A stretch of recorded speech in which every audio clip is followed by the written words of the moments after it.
не поминаа ни 100 дена откако СДС ја доби власта на локално ниво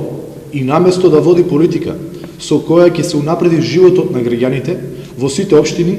веднаш почнаа со заплашување, апсење и притвор на македонци,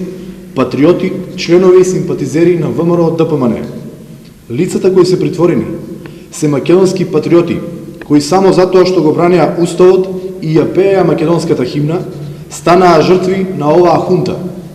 која сака да ја распарчи и уништи Македонија. Затоа ние, како советничка група на ВМРО ДПМН, во Советот на општина Штип, ги поддржуваме неправедно притворените македонци преку бојкотирањето на седниците. Советничката група на ВМРО ДПМН, водејќи се од визијата и желбата за напредок и просперитет, развој на нашиот град, нема да ги стави во залог интересите на граѓаните и општината. Затоа и покрај почнатиот бојкот на седниците на Совет, ќе присуствува на седницата на Советот на општина Штип, на која ќе се одлучува само за годишниот буџет, а својот револт, незадоволство и поддршка за притворените македонски патриоти ќе го изрази на наредните седници на Совет и со други методи на давање отпор на оваа хунта.